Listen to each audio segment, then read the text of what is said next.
अस्सलाम वालेकुम वरहमतुल्लाह। मैं इस वक्त एक मशहूर दीनी दरसगाह में हूँ जिसे जामिअतुल क़ासिम दारुल उलूम अल इस्लामिया सुपौल बिहार के नाम से जाना जाता है।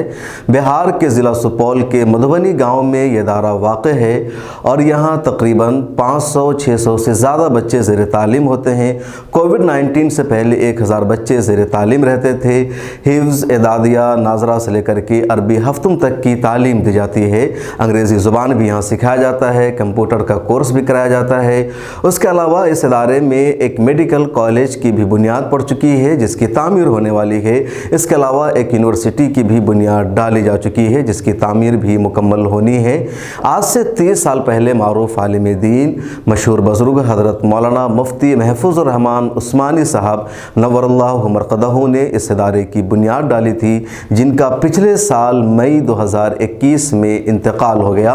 उनकी वफ़ात के बाद उनके बेटे क़ारी ज़फ़र इक़बाल मदनी इस इदारे की ज़िम्मेदारी संभाल रहे हैं और अपने वालिद मरहूम के ख्वाब को पूरा करना चाहते हैं और उसके लिए दिन रात कोशिश कर रहे हैं।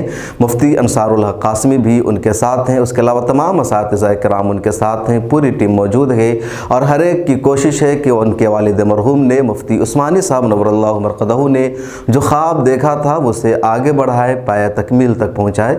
ये इदारा हिंद और नेपाल की सरहद पर वाक़ है। उस इदारे में दूर दराज तक कोई मदरसा भी नहीं है।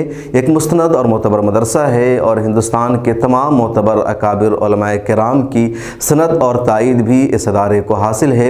इस इदारे में दीनी तालीम के अलावा रिफाही काम भी इसकी तरफ से किया जाता है। रमज़ान के मौका पर गरीबों में इफ्तार किट तकसीम करना, सैलाब आने के मौका पर रिलीफ तकसीम करना या दीगर ज़रूरतमंद लोगों को वजीफ़ा देना जैसा काम भी इस इदारे के तहत होता है। उसके अलावा इस्लाह माशरा का काम, अवाम में बेदारी जैसे काम भी इस इदारे के तहत किए जाते हैं।